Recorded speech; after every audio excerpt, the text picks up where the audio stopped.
সরকারি নানা পদক্ষেপের পরও কাটছে না জ্বালানি তেলের সংকট। পেট্রোল পাম্পগুলো থেকে শুরু করে খোলা বাজারেও এখন বেশি দামে বিক্রি হচ্ছে তেল। আজ বৃহস্পতিবার 2 এপ্রিল সরজমিনে দেখা যায় সকাল থেকে বরিশালের বিভিন্ন পাম্পে মিলছে না তেল। কোথাও পাম্প বন্ধ, কোথাও সীমিত পরিমাণে বিক্রি চলছে।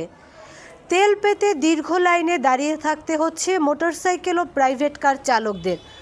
ঘন্টার পর ঘন্টা অপেক্ষার পরও অনেকেই ফিরছেন খালি হাতে।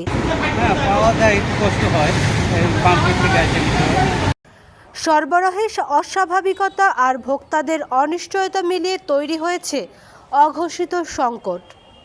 এটা স্বাভাবিক, আমার কাছে মনে হয় স্বাভাবিক। আন্তর্জাতিক সমস্যা, সারা পৃথিবী ভুগতেছে, আমরাও ভুগতেছি। এটা ডোনাল্ড ট্রাম্পের উপরে নির্ভর করে। মাথা মোটা মানুষ যতদিন ঠিক না হবে ততদিন এই সমস্যার সমাধান হবে। জেল, জরিমানা আর প্রশাসনের অভিযানের মধ্যেও চলছে অবৈধ মজুদ ও কালোবাজারি। সংকট শুধু দৈনন্দিন যাতায়াত নয়, মানুষের মানসিক ও সামাজিক স্থিতিশীলতাকেও প্রভাবিত করছে।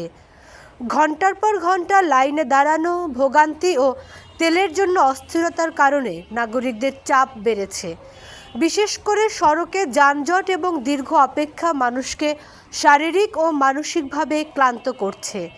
যানবাহন চালক ও পরিবারগুলো জীবিকার জন্য অতিরিক্ত চাপের মুখে পড়ছে। সকলের প্রত্যাশা, অচিরেই দূর হবে জ্বালানির সংকট, স্বাভাবিক হবে দেশের তেলের বাজার। মাহফুজ নুসরাত, বাংলাদেশ বাণী, বরিশাল।